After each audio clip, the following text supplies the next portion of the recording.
Viewers, welcome to Kushmane multi creations. ನಾನು ಅಶ್ವಿನಿ ಪ್ರಸಾದ್. ಇವತ್ತು 10 ನಿಮಿಷದಲ್ಲಿ ಬೇಗ ರಸಮ್ ಹೇಗೆ ಮಾಡೋದು ಅನ್ನೋದನ್ನು ತೋರಿಸ್ಕೊಡ್ತಾ ಇದ್ದೀನಿ. ಈರುಳ್ಳಿ, ಬೆಳ್ಳುಳ್ಳಿ, ಹುಣಸೆಹಣ್ಣು ಯಾವುದೂ ಯೂಸ್ ಮಾಡ್ತೀರಾ ಎಷ್ಟು ಬೇಗ ಮಾಡ್ಬೋದು ಅನ್ನೋದನ್ನು ತೋರಿಸ್ಕೊಡ್ತಾ ಇದ್ದೀನಿ. ಇದಕ್ಕೆ ನಾನು ಒಂದು ಪ್ಯಾನ್ ಇಟ್ಕೊಂಡು 1.25 ಟೇಬಲ್ ಸ್ಪೂನಷ್ಟು ಜೀರಿಗೆ ಹಾಕ್ಕೊಳ್ತಾ ಇದ್ದೀನಿ. ನಾನಿಲ್ಲಿ ಜೀರಿಗೆನ ತುಂಬಾ ಬಳಸ್ತಾ ಇದ್ದೀನಿ. ಯಾಕಂದರೆ ನಾನ್ ವೆಜ್ ಮಾಡಿರೋ ಟೈಮಲ್ಲಿ ರಸ 1 ಗ್ಲಾಸ್ ಕುಡಿದ್ರೆ ಸಾಕು, ಈಸಿಯಾಗಿ ಡೈಜೆಷನ್ ಆಗುತ್ತೆ. ಅದಕ್ಕೋಸ್ಕರ ನಾನು ನಾನ್ ವೆಜ್ ಮಾಡೋ ಟೈಮಲ್ಲಿ ಈ ಥರ ಸಿಂಪಲ್ಲಾಗಿ ರಸ ಮಾಡ್ಕೋತೀನಿ. ಇದಕ್ಕೆ 1/4 ಟೇಬಲ್ ಸ್ಪೂನಷ್ಟು ಮೆಂತ್ಯ ಜಾಸ್ತಿ ಹಾಕ್ಕೋಬಾರ್ದು, ಕಹಿ ಬಂದುಬಿಡತ್ತೆ. ಮೆಣಸು ಸ್ವಲ್ಪ ಹಾಕ್ಕೊಳ್ತಿದ್ದೀನಿ. ಮೆಣಸು ನೀವು ಒಂದು ಅರ್ಧ ಟೇಬಲ್ ಸ್ಪೂನಷ್ಟು ಹಾಕ್ಕೋಬೋದು.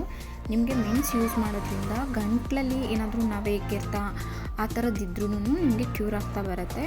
ರಸ ಕುಡಿಯೋದ್ರಿಂದ ತುಂಬ ಒಳ್ಳೆಯದು. ರೈಸ್ ಜೊತೆ ರಸನ ಅದಕ್ಕೆ ಜಾಸ್ತಿ ಯೂಸ್ ಮಾಡ್ತಾರೆ. ಈಗ ಇದನ್ನು ನಾನು ಫುಲ್ಲು ಸಿಮ್ಮಲ್ಲಿಟ್ಟು ಫ್ರೈ ಮಾಡ್ಕೋತಾ ಇದ್ದೀನಿ. ನೀವು ಯಾವಾಗಲೂ ಫ್ರೈ ಮಾಡ್ಕೊಳ್ಳುವಾಗ ಫುಲ್ಲು ಸಿಮ್ಮಲ್ಲಿಟ್ಟೇ ಫ್ರೈ ಮಾಡ್ಕೋಬೇಕು. ಜೋರುರಿಯಲ್ಲಿ ಫ್ರೈ ಮಾಡಿಕೊಂಡ್ರೆ ನಿಮಗೆ ಬೇಗ ಸಿಡಿದೋಗುತ್ತೆ ಹೊರತು ಟೇಸ್ಟ್ ಬರೋದಿಲ್ಲ. ಈಗ ಇದು ತಣ್ಣಗಾಗಿದೆ. ಈಗ ಒಂದು ಮಿಕ್ಸಿ ಜಾರಿಗೆ ನಾನು ನಾಟಿ ಟೊಮೆಟೊ 2 ತೊಗೊಂಡಿದ್ದೀನಿ. ಹುರಿದಿಟ್ಕೊಂಡಿರೋಂಥ ಜೀರಿಗೆ, ಮೆಂತ್ಯ, ಮೆಣಸು ಹಾಕಿ ಚೆನ್ನಾಗಿ ರುಬ್ಕೊಳ್ತಾ ಇದ್ದೀನಿ. ಈಗ ಒಂದು ಪಾತ್ರೆ ಇಟ್ಟು 1 ಟೇಬಲ್ ಸ್ಪೂನಷ್ಟು ಆಯಿಲ್ ಹಾಕಿ ಅದು ಬಿಸಿ ಆದಮೇಲೆ ಸ್ವಲ್ಪ ಸಾಸಿವೆ ಹಾಕ್ಕೊಳ್ತಾ ಇದ್ದೀನಿ. ಇಲ್ಲಿ ನೀವು ಸಾಸಿವೆ ಹಾಕಿದ ಮೇಲೆ ಅದು ಚಿಟಪಟ ಅಂದಮೇಲೆ ನೀವು ಕರಿಬೇವು ಅಥವಾ ಒಣಮೆಣ್ಸಿನ್ಕಾಯಿ ಕೂಡ ಯೂಸ್ ಮಾಡ್ಬೋದು. ನಾನಿಲ್ಲಿ ಅವೆರಡು ಯೂಸ್ ಮಾಡ್ತಿಲ್ಲ ಇವತ್ತು. ಈಗ ನಾನು ಸಾಸಿವೆ ಚಿಟಪಟ ಅಂದಮೇಲೆ ಕೊತ್ತಂಬರಿ ಸೊಪ್ಪು ಹಾಕಿ ಸ್ವಲ್ಪ ಎಣ್ಣೆಯಲ್ಲೇ ಫ್ರೈ ಮಾಡ್ಕೋತಾ ಇದ್ದೀನಿ.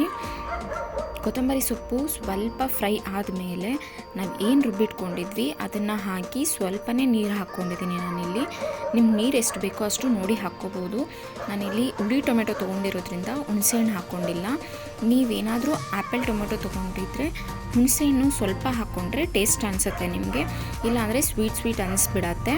ನೀವು ಒಣಮೆಣ್ಸಿನ್ಕಾಯಿ ಹಾಕ್ಕೊಳ್ಳೋದಾದರೆ ಖಾರದ ಪುಡಿನ ಸ್ಕಿಪ್ ಮಾಡಿ, ಇಲ್ಲ ನೀವು ಎರಡನ್ನೂ ಬೇಕಾದರೆ ಹಾಕ್ಕೋಬೋದು, ಖಾರಕ್ಕೆ ಹೇಗೆ ಬೇಕೋ ಹಾಗೆ.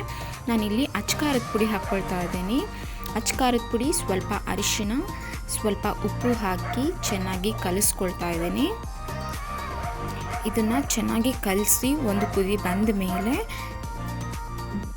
ನಾನಿಲ್ಲಿ ನಾಟಿ ಟೊಮೆಟೊ ತೊಗೊಂಡಿರೋದ್ರಿಂದ ಒಂದು ಕುದಿ ಬಂದ ಮೇಲೆ ಸ್ವಲ್ಪನೇ ಬೆಲ್ಲ ಯೂಸ್ ಮಾಡ್ತಾ ಇದ್ದೀನಿ. ಅದು ಟೇಸ್ಟ್ ಚೆನ್ನಾಗಿ ಅನಿಸುತ್ತೆ, ಕುಡಿಲಿಕ್ಕೆ ತುಂಬ ಚೆನ್ನಾಗಿರುತ್ತೆ, ರೈಸಿಗೂ ತುಂಬ ಚೆನ್ನಾಗಿರುತ್ತೆ. ನೀವೇನಾದರೂ farm tomato, apple tomato use ಮಾಡೋದಾದರೆ ಬೆಲ್ಲನ ಸ್ಕಿಪ್ ಮಾಡಿ, ಏಕೆಂದರೆ ನಿಮಗೆ ತುಂಬ ಸ್ವೀಟ್ ಅನ್ನಿಸ್ಬಿಡತ್ತೆ. ಜಾಸ್ತಿ ಸ್ವೀಟಾಗಿದ್ದರೆ ರಸ ಅಷ್ಟು ಚೆನ್ನಾಗಿರೋದಿಲ್ಲ. ರಸ ಯಾವಾಗಲೂ ಖಾರವಾಗಿದ್ದರೆ ತುಂಬ ಚೆನ್ನಾಗಿರುತ್ತೆ. ಈಗ ನೋಡ್ಬೋದು ಒಂದು ಕುದಿ ಬಂದಮೇಲೆ ರಸ ಎಷ್ಟು ಚೆನ್ನಾಗಾಗಿದೆ ಅಂತ.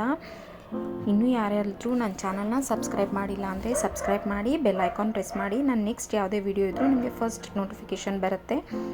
ಈ ರಸನ ನೀವು ಷಷ್ಠಿ ದಿನಗಳಲ್ಲಿ ಈರುಳ್ಳಿ ಬೆಳ್ಳುಳ್ಳಿ ಯೂಸ್ ಮಾಡದೇ ಇರೋದ್ರಿಂದ ಆ ದಿನಗಳಲ್ಲೂ ಮಾಡ್ಕೋಬೋದು, ದಿಢೀರಾಗಿ ಮಾಡ್ಕೋಬೋದು. ಹೇಗಿತ್ತು ಅಂತ ಕಮೆಂಟ್ ಮಾಡಿ. Thank you.